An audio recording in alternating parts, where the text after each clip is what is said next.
नमस्कार, हरियाणा वॉइस में बहुत स्वागत है आपका। मैं हूं आपके साथ प्रियंका मिश्रा। बुलेटिन की करेंगे शुरुआत।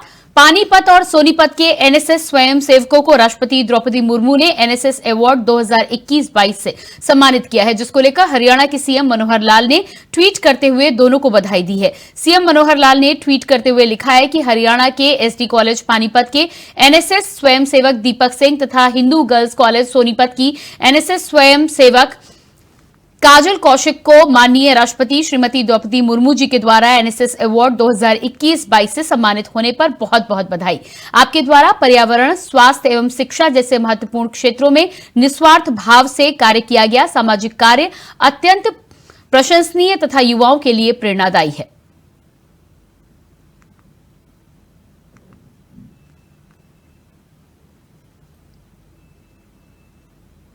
महिला आरक्षण बिल को राष्ट्रपति से मंजूरी मिल गई है, जिसके बाद ये बिल कानून बन गया है, जिसको लेकर हरियाणा के सीएम मनोहर लाल ने ट्वीट करते हुए सभी को बधाई दी है। सीएम मनोहर लाल ने ट्वीट करते हुए लिखा है कि ऐतिहासिक महिला आरक्षण बिल नारी शक्ति वंदन अधिनियम राष्ट्रपति की मंजूरी मिलने तथा विधेयक से कानून बनने पर देश की समस्त माताओं बहनों को हृदय तल से बधाई। प्रधानमंत्री नरेंद्र मोदी जी के मार्गदर्शन में बना ये कानून भविष्य में हमारी मातृशक्ति के अद्भुत नेतृत्व कौशल और सामाजिक भागीदारी में वृद्धि को सुनिश्चित करेगा। मनोहर लाल सरकार की कोशिश से अंबाला में एयरपोर्ट बनने जा रहा है, जिसको लेकर हरियाणा के गृह मंत्री अनिल विज ने कहा है कि किसी शहर में एयरपोर्ट का निर्माण होना बहुत बड़ी उपलब्धि होती है और विकास होने से कारोबार और रोजगार बढ़ता है। हमें उम्मीद है कि अंबाला में रिंग रोड के साथ ही बड़ी इंडस्ट्री लगेगी और कारोबारियों को लाभ मिलेगा। इसके अलावा अंबाला में एयरपोर्ट बनने और अन्य परिवहन सुविधाएं बढ़ने से बड़े कारोबारी और अधिकारी अन्य शहरों से सुबह यहां आकर शाम को वापस लौट सकेंगे। नहीं, ये बहुत बड़ी उपलब्धि है किसी शहर में एयरपोर्ट का निर्माण। विकास से कारोबार बढ़ता है, रोजगार बढ़ता है, बड़े बड़ी इंडस्ट्रियां जो यहाँ पर अब हमें संभावना है कि जो हमने रिंग रोड बनाई है उसके साथ साथ इंडस्ट्री लगेगी तो बड़े कारोबारी अधिकारी सुबह आकर शाम को यहाँ से वापस जा सकते हैं। और थोड़ी हमें मेहनत करनी पड़ी क्योंकि पट्टी एयरपोर्ट स्टेशन की ही इस्तेमाल होनी थी, इसलिए हमें एयरपोर्ट स्टेशन के साथ लगती जमीन चाहिए थी। वो काफी प्रयास के बाद हमें 20 एकड़ जमीन 133 करोड़ में हमें दे दी गई। हरियाणा सरकार ने सहर्ष 133 करोड़ रुपए जमा करा दिया और गवर्नमेंट लैंड रिकॉर्ड में हरियाणा सरकार के नाम वो जमीन का इंदराज हो गया। पहले नवरात्रि हम इसका शिलान्यास करेंगे। उसके लिए मैंने मुख्यमंत्री जी को कल निमंत्रण दिया और उन्होंने स्वीकार भी कर लिया। इसके टेंडर भी खुल चुके हैं, 3 पार्टियां आई हैं। अब 3 में से एक को सिलेक्ट करेंगे, जो भी सरकारी प्रक्रिया होती है, और 15 तारीख को हम यहाँ से काम शुरू करेंगे। पहले छोटा एन्क्लेव बनाएंगे क्योंकि देखेंगे कि कितनी यहाँ से सवारियां आती हैं। तो पहले तो चेकआउट करके चेक इन करके यही जो एन्क्लेव बनाएंगे वहां से बस में एयरपोर्ट स्टेशन के अंदर ले जाएंगे और एयरपोर्ट से हमें इजाजत दे दी कि एयरपोर्ट ने कहा वहां सवारियां चलाएंगे। लेकिन बाद में जब ये चल पड़ेगा तो फिर हमें एयरपोर्ट स्टेशन की दीवार में से भी कट मिलेगा ताकि जहाज सवारियां लेके टैक्सी करके रनवे पे चला जाएगा। और रनवे से ये देश के बहुत बड़े रनवे में से रनवे है ताकि वहां से फ्लाइट जा सके। यमुनानगर के मुकुंद लाल वरिष्ठ माध्यमिक विद्यालय में आज रक्तदान शिविर का आयोजन किया गया, जिसमें हरियाणा के कैबिनेट मंत्री कंवर पाल ने बतौर मुख्य अतिथि के रूप में शिरकत की और दीप प्रज्वलित कर कार्यक्रम की शुरुआत की। इस दौरान कैबिनेट मंत्री ने स्कूल को 5 लाख का अनुदान देने की घोषणा की है। उन्होंने कहा है कि रक्त का कोई विकल्प नहीं है और ये किसी फैक्ट्री में नहीं बनाया जा सकता। देश में हर दिन दर्जनों लोगों की जान खून की कमी से चली जाती है। ऐसे में सभी का दायित्व बनता है कि हम रक्तदान करें। देखिए, मैं इस संस्थान को बहुत बहुत मेरी ओर से बहुत बहुत बधाई, बहुत बहुत शुभकामनाएं। और ये संस्थान आज से नहीं, बहुत लंबे टाइम से BML कॉलेज है, मैंने वहाँ शिक्षा ग्रहण भी की और उस टाइम भी यहाँ पर ब्लड डोनेशन का कैंप लगता था।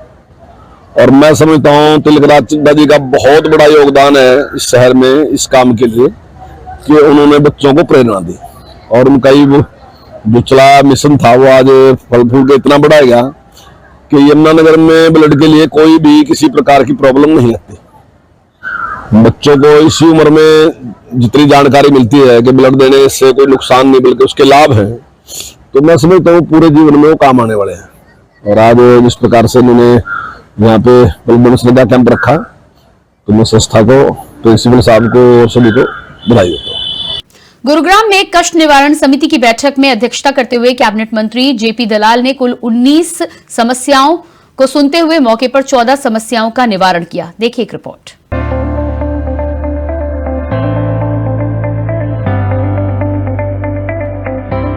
हरियाणा की मनोहर लाल सरकार प्रदेश की जनता की समस्याओं के समाधान के लिए वचनबद्ध है, जिस कारण सरकार की तरफ से लगातार जरूरी कदम उठाए जा रहे हैं और अधिकारियों को समाधान के लिए निर्देशित भी किया जा रहा है।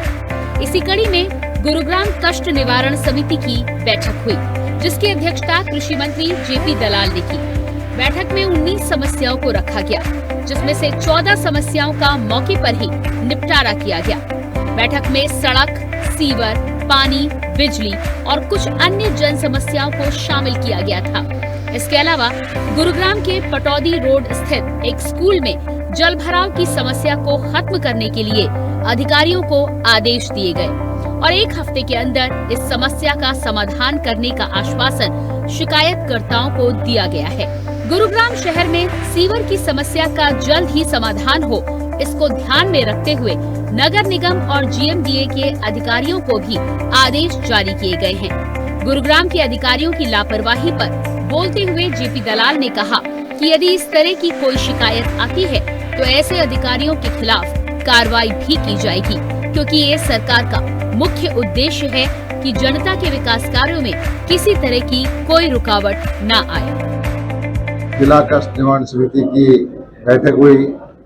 19 परिवार इसमें रखे गए, जिनमें से हमने 5 को पेंडिंग छोड़ा है, बाकी का समाधान किया है और 3-4 केस में अधिकारियों को टाइम बाउंड किया है कि अगली मीटिंग में अगर उनका समाधान नहीं होगा तो उनके खिलाफ कार्रवाई की जाएगी, चार्जशीट किया जाएगा, सस्पेंड किया जाएगा। किस तरह की शिकायतें थी और किस विभाग से? शिकायतें तो आमतौर पर जो भी आती है उसी तरह की शिकायतें हैं।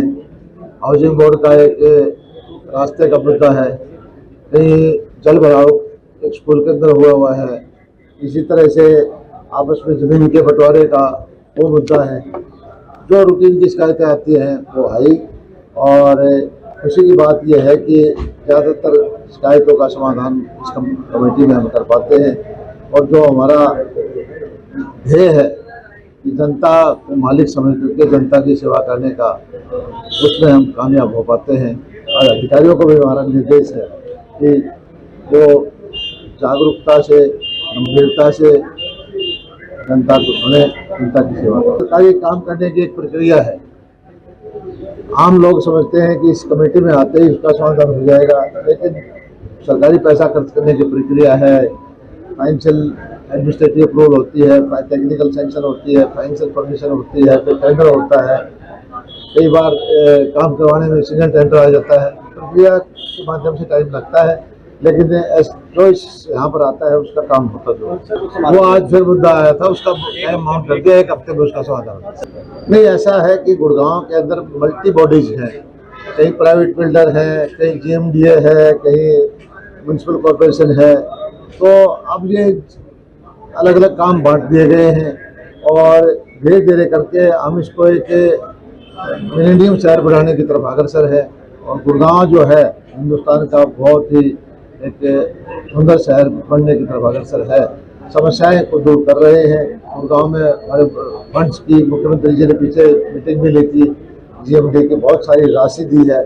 और गुड़गांव के अंदर जो जिस तरह पैसा हरियाणा सरकार का लग रहा है, इससे विकास साफ दिखाई देता है। कनेक्टिविटी बेहतर हो रही है, बिजली के काम चल रहे हैं, सीवर के काम चल रहे हैं, पीने के पानी की एडिशनल नहर बनाने का काम चल रहा है, STP बनाने का काम चल रहे हैं। वहीं इस दौरान कृषि मंत्री JP दलाल ने ये भी कहा कि किसानों को ध्यान में रखते हुए सरकार की तरफ से उठाए गए एक एक कदम पर पूरी तरह से काम किया जा रहा है और बाजरे की खरीद के बाद अब पूरी तरह से कुछ कमियां नजर में आई थी, जिन्हें दूर कर दिया गया है।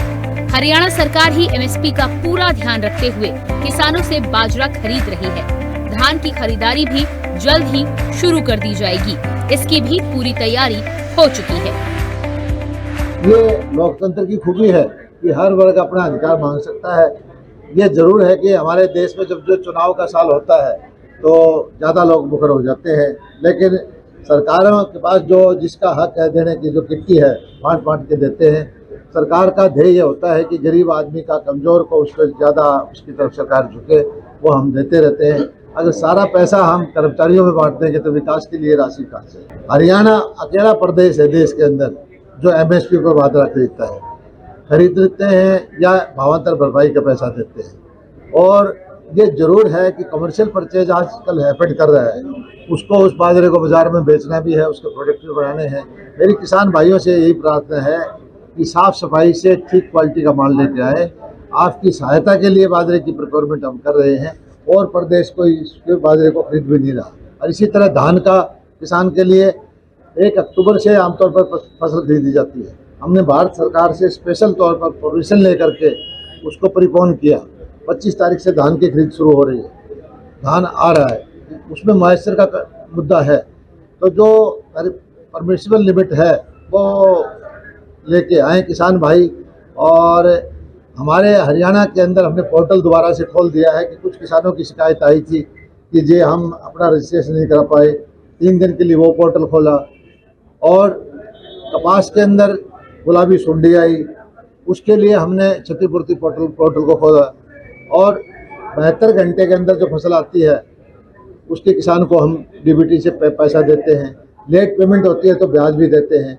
हरियाणा सरकार पूरी तरह से अपनी जनता के प्रति जागरूक है और उनको जो जो उसका हक है वो देने की कोशिश करेगी। मांगने को तो कितना भी मांगे, लेकिन ये है कि हमने खुद स्वतः संज्ञान लेकर के अपने आप फैसला किया है कि जो लोग बीमा नहीं करा पाए, किसी वजह से भी चूक गए, उनको भी सरकार, वैसे बीमा की योजना है, किसान बीमा कराएं, उससे बीमा की राशि उनको मिलती है। लेकिन बहुत सारे किसान इस बार रह गए थे जो बीमा नहीं करा पाए, उनके लिए जो हमारे हरियाणा सरकार की योजना है खराबे की, उसका हमने क्षतिपूर्ति पोर्टल खोल दिया है और योजना के अनुसार उनकी भरपाई करेंगे। बहरहाल प्रदेश की सरकार प्रदेश के विकास के लिए वचनबद्ध है और इसी कड़ी में सरकार की तरफ से लगातार अधिकारियों को भी निर्देशित किया जा रहा है ताकि विकास की रफ्तार यूं ही बरकरार रहे। Bureau report, India voice.